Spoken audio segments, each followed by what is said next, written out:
Imagine a world where half of the population was starving, yet nobody could see it. This is the silent crisis of emotional starvation in men. What's up, everybody? Ryan James Miller here. You're back for another episode of the Unlocking Greatness podcast. I have decided that we are due for a series, 7 parts to this series, as a matter of fact. I want to talk about men, emotions, and the quest for connection in a series that I'm titling Unstarved. It's the idea that men are starved of the emotional connection, of the like-minded community, of really getting in touch with who they are and what they are all about. And they are struggling. And I want to talk about it. And so over the next 7 episodes, I'm going to be digging into some of the most important topics you may have heard. Men, this is for you. But ladies, this is also for you. And you may be saying to yourself, but I'm not a man. And there's a lot of jokes there. But what I want to say is you have a man in your life that is struggling with something that I'm going to be talking about over the next 7 weeks. Know a man that's super stressed out? How about a man that always doesn't act like himself? Maybe he's gained some weight, struggling to go to the gym, frustrated at work, flying off the handle, drinking a little bit more than he normally does. All of those could be telltale signs of a man that is starving for the very things that he needs to thrive in this life. And so, again, what I want to do is I want to talk today specifically about emotional starvation, what that is, how we can work through it, and some helpful tips that you can start taking back into your own life or into the lives of somebody that you love. But when I talk about this, particularly when I talk about men struggling, suffering, things like that, it gets a lot of eye rolls. It gets eye rolls because people are like, come on. I mean, are you overdoing this? I mean, it's really not that big of a deal, is it? Let me share some stats with you because this stuff is mind blowing. And some of these are dated. They're a year or 2 old, but I wanted to give you data, not just opinion. I'm going to give a lot of opinion later, but I want to start off by giving data. So first, depression. In the United States, 6 million men are affected by depression each year. In 2022, 19.7% of men in the United States had some type of mental illness in the past year. And by the way, this is only those that are diagnosed, not those that are struggling with it and don't go see a doctor or a licensed therapist. Suicide. In the United States, men die by suicide at a rate 4 times higher than that of women. In 2019, so now we're going back 5 years, white males accounted for almost 70% of deaths by suicide in the United States. If you don't believe that we have a serious issue on our hands just from hearing that stat, I don't know what you're thinking. How about substance abuse? Men are 2 to 3 times more likely to misuse drugs than women and have higher rates of alcohol abuse and dependence. How about this one? When it comes to seeking help, 40% of men have never spoken to anyone about their mental health, and 20% say there's a negative stigma related to the issue. That is bananas to me. 40% of men have never talked to anyone about the state of their mental health. How about this one? Causes. The biggest causes of mental health issues in men's life are work. 32% of men say work is the number 1 cause for mental health issues. Secondly, right behind it, 31% of men say it's finances. And 23% of men say it's their health. By the way, and I'll talk about this over the course of the next few episodes, but our physical health is one of the greatest contributors to the state of our mental health. I used to think that was backwards, and data now shows that those men that are physically healthy are far more apt to be mentally healthy. But when they are physically unhealthy, they are far more apt to be mentally unhealthy. So for all of those reasons and more, my own experiences, the experiences of men that I'm talking to, of clients, of friends, I want to talk about this. I want to talk about the emotional needs of men. I want to talk about the societal barriers to men expressing their emotions. And I want to talk about the powerful healing that is available to every single man when they commit to vulnerability and being a part of community. And again, this isn't just for the men. Ladies, as I'm saying this stuff, every single probably man in your life right now is touching on one or more of these issues, on one or more of these struggles. This stuff is so very real. And so it's something that we have to address. We have to talk about. This is something that I'm so brokenhearted over, and something that I just want to address more and more. Okay, I want to talk first about, so 3 things I want to address specifically in this episode. So this episode is the hidden hunger, unmasking emotional starvation. And so 3 things I want to discuss. I want to talk about defining emotional starvation and its prevalence in men specifically. 2, I want to talk about the societal stigma around men expressing vulnerability and even emotion. And then 3, I want to discuss the psychological impacts of suppressing those types of emotions. So let me talk a little bit about emotional starvation.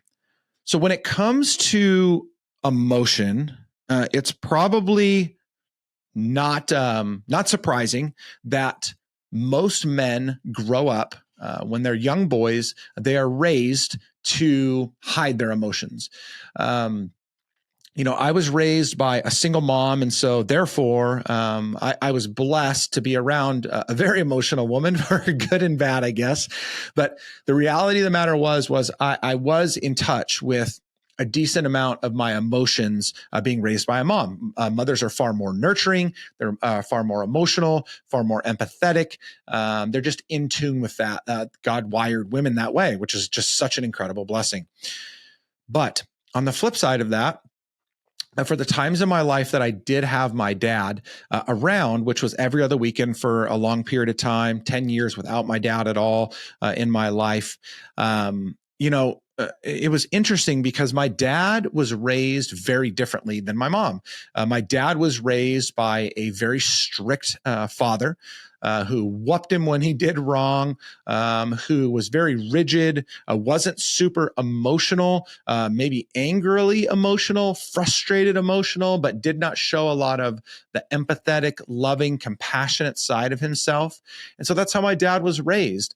It's interesting now because all these years later, I now know my dad to be one of the most emotional men I know. My dad cries a lot for a good reason or appropriate reasons, but my dad is just a softie at heart. He deeply loves and cares for the people that are close to him. But I didn't see a lot of that growing up. I saw the rigidity. And so I didn't understand how to express the emotion. On top of that, when you are raised as a young boy and you get around other young boys, the last thing you want to do is be seen as weak. And unfortunately, in society, crying is seen as weakness. Sadness is seen as weakness. We kind of feel as though we need to have this tough, emotional, or hard shell on the outside. And so we don't deal with our emotions. And by the way, this isn't just like the touchy-feely necessarily. I'm talking about everything that our emotions impact, how we interact with and react to people, how we engage in the relationships that we have, what happens to us when we lose, when we hurt, whether that's physically or mentally or emotionally. Our emotions are tied to so many different things. This is also, and by nature, like John Eldredge talks a lot about this in his book, Wild at Heart, but men are wired with this fight or flight kind of mentality in them. And so most men, because they feel like society tells them they have to, default to the fight if there's any chance in them at all of being able to engage like that. And so again, we only utilize certain emotions, which are the aggressive ones, which there's a time and a place for those. But when I think about all of the times that I was hurt, that I felt sadness, I didn't really know where to go. I didn't have a good model Again, my dad was on and off, but I really didn't have a good model for dealing with my emotions. I didn't have a good model to understand how to process them as a young boy, as a young man, as a teenager, as a young adult. Like it just, I didn't understand how to do it. So in some ways, I became emotionally starved. I wasn't engaging in the things to make me emotionally healthy, to make me emotionally fulfilled. And I think that happens in more men than I can possibly think. As a matter of fact, over the last 2 weeks, I have seen a couple of different men get up on stage in a room of men and women. And on a few different occasions, I have heard those men either say it just generally speaking, or speaking to the fact that they had shed a tear or two, that it wasn't crying, they just had leaky tear ducts because men don't cry. Or I would cry right now, but I don't cry in public. I mean, it's so absurd when I hear men say that. Because in many ways, to me, what I hear is somebody hiding their true self. Somebody that's afraid to demonstrate public vulnerability, and in doing so, they are sheltering or they're hindering themselves from fully expressing who they are. And so it just, words like that, statements like that, beliefs like that just take shape and they become a part of the culture. And we see it more and more and more. It's just very rare, until you get into circles with people that are close to you, it's very rare to see men cry. And I'm not saying that we need to be weeping and bawling all over the place, but when we get brokenhearted, when we lose something big, it's okay. It's okay to cry. But it's not just about crying. When we are emotionally starved, we don't know how to process our frustration and our anger either. We don't know what to do with it. We don't even often know what it is. We just know that we didn't get what we wanted. And so therefore, we go into this feeling of almost like despair. It's just, we're lost. We're empty. I mean, do you feel that way? I would love to hear feedback from you guys on this. I just shared something on LinkedIn recently, which I typically don't share this type of stuff there, but I shared something on LinkedIn recently about this specific series and started getting so much feedback from men that say that this needs to be talked about more. But my question is, why does this need to be talked about more? Well, the obvious answer is because it's not talked about enough. But maybe they want it to be talked about more because they need to better understand it. What is it that you don't understand? What is it that you're struggling with as it relates to this idea of emotional starvation, not being in touch with the emotional side of yourself? This has a massive impact on our mental health, which then also has a massive impact on our ability to perform and to succeed. We cannot be our best self if we have not fully realized who our best self is. If we're constantly hiding and masking struggles, if we're constantly confused about how we feel, frustrated and angry, because those are the only emotions that we have heard that we can have, we're never going to get to where we want to go. You know, I've worked with many men in the past, and I've been this way too, that can't get what they want. And so they just champion the idea that they can just put their head down and run right through the wall to get it. And I get what they're saying. There's definitely tenacity that we all need to have, and this hunger, this desire to get after it and do whatever it takes to succeed with integrity. But I think sometimes we just need to sit in it. I've shared so many times, so many instances of me failing. I've shared the time when, right at the beginning of the COVID pandemic, I lost a bunch of business, went home and cried, told my wife, and it was great because she said to me, like, I'm going to let you do this for a day, and then you're going to get up and get back after it. You see, the old me would have just tried to bulldoze right through it, and I would have ended up in a far worse spot. Or when I had my anxiety attack back in 2019, same thing. Like, if I'd have tried to muster up enough strength to just get through it, I would have been in a far worse spot. You know, I don't want to assume a lot, but for so many of the men that are committing suicide,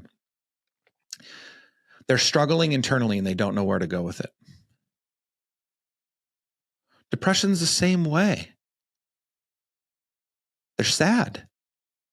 They're hurt. They don't know what to do. And they don't know who to talk to. I mean, that's so much of the stigma, isn't it? If it's not cool, if it's not manly, if it's not strong to vulnerably communicate my emotions,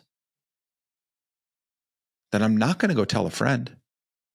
I'm not going to share with another guy that I'm struggling. How embarrassing. For the longest time, that's how I felt. Growing up, that's how I felt.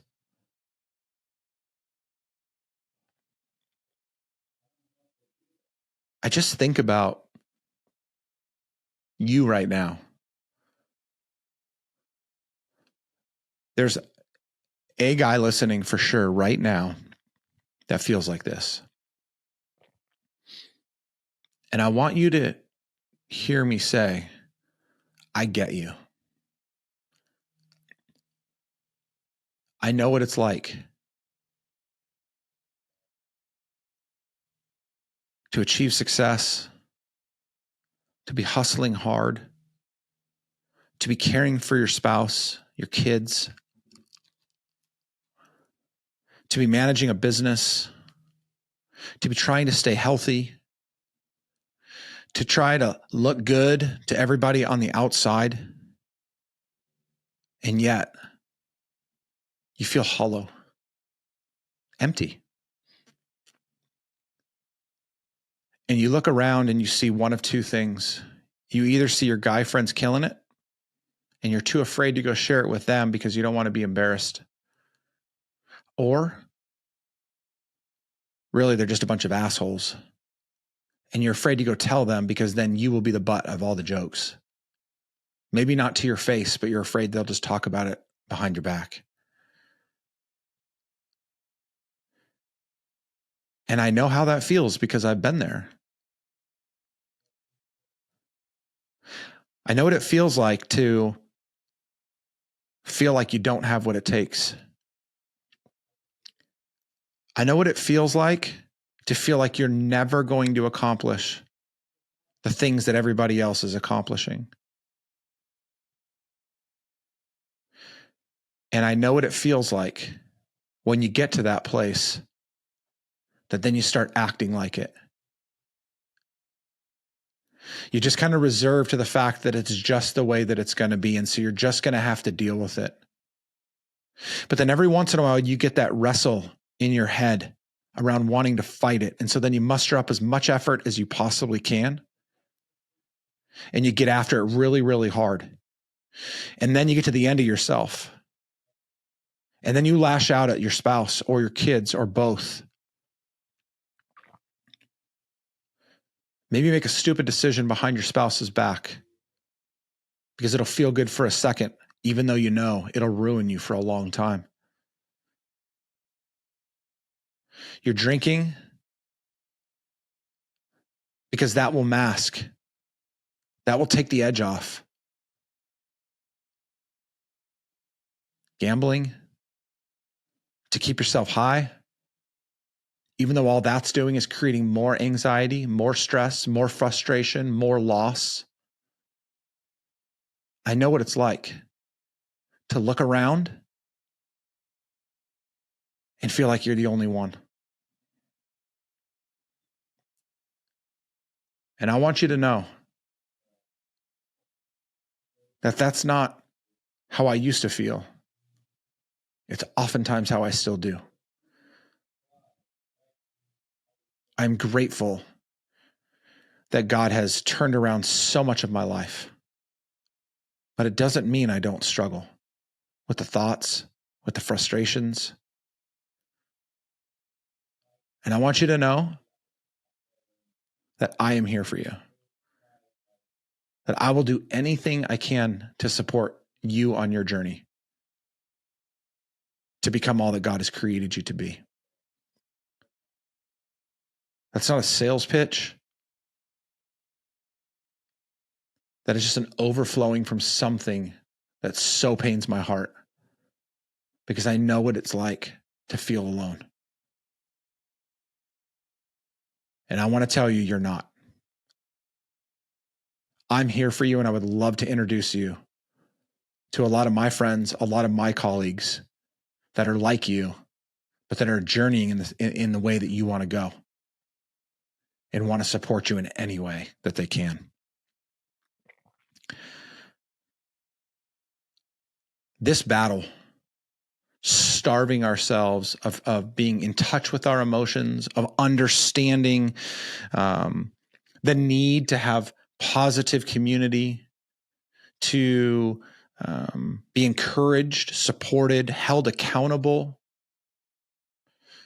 to maintain momentum towards the dreams that we have in our life. Those things can be wicked, wicked, wicked pains for us if we're not in the right spot. It messes with our head. It messes with our heart. It messes with our physical bodies. You know, one of the biggest lies that people are told once they become a Christian, or maybe it's the sales pitch to become a Christian, is follow Jesus, start going to church, and you won't feel like this anymore.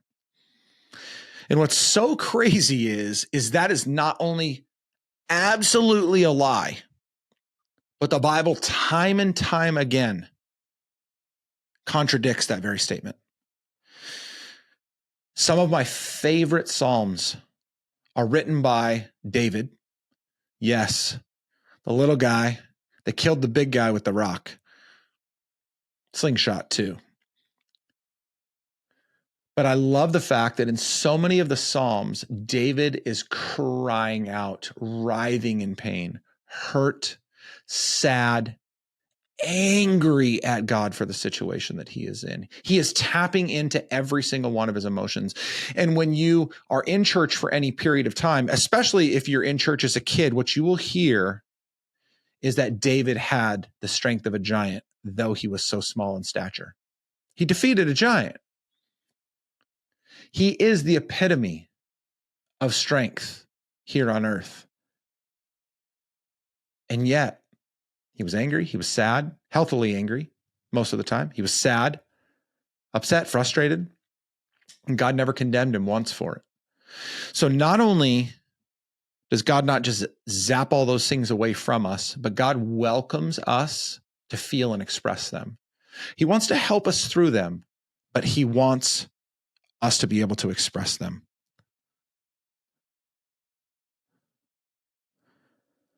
So as I'm landing the plane on this first episode in this 7-part series on men, emotions, and the quest for connection, I just want you to understand that this is an incredibly important topic. Incredibly important topic. This is one, I ask this time and time again, but this is one that I am begging and pleading with you that you would share it with a man in your life, a buddy, a colleague, your spouse, your brother, your son, whatever. Share this.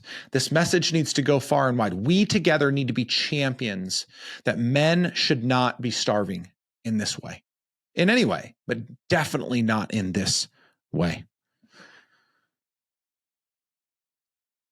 It is important. It is manly. I'm going to get in episodes to come. I'm going to talk a lot more about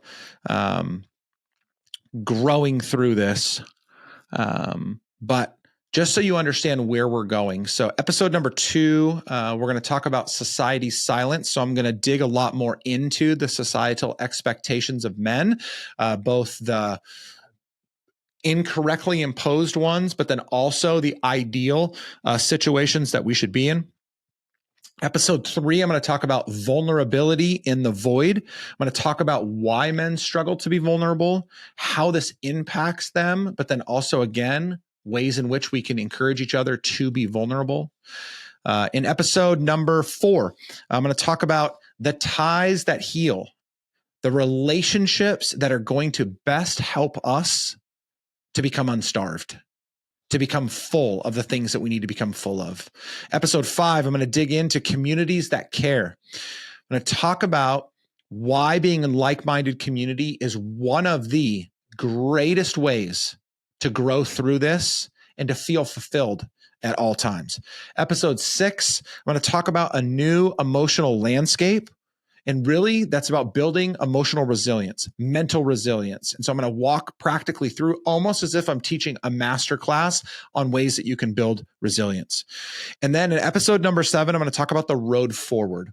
If we've worked through each one of these areas, then we should have a path forward. That's going to be a whole new us in which we're not going to experience these things in these same ways. We may still experience them, but we are going to be better equipped to deal with the challenges that we face on the day-to-day that impact our emotional and mental well-being.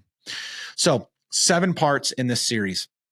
One other thing that I want to do is I want to offer a resource to you, a few really, but for this specific episode, I want to offer a specific resource.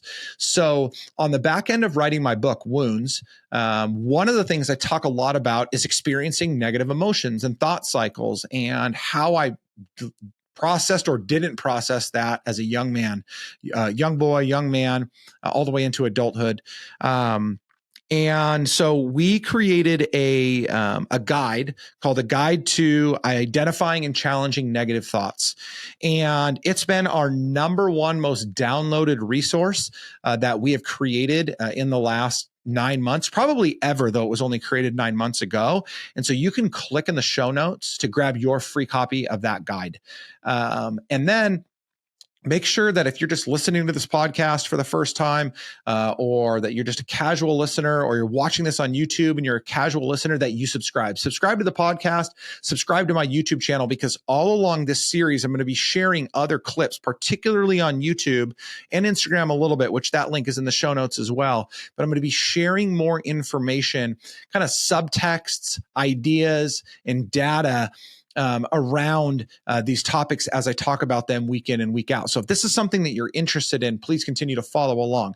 And finally, if you have a question, if you have a thought, if you have a concern, I would love to hear from you. You can email me, ryan@ryanjamesmiller.com. You can DM me on any one of the social platforms that you follow me on or are connected to me on. I would love to hear from you, because though I've outlined these next 7 episodes, or these 7 episodes in the series, I want to integrate your thoughts, your ideas.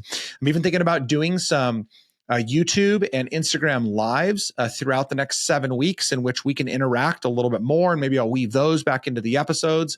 I just want to make this as valuable as humanly possible as I can for you. So this episode, The Hidden Hunger, Unmasking Emotional Starvation, is coming to a close, but I want you to hear me say this once again. I see you, I hear you, and I am here for you. I pray that you continue to pursue the greatness that you have been created for. I want to do everything I can to help encourage that and support that along the way. Thank you so much for listening to this episode. Can't wait to share the next one with you really soon.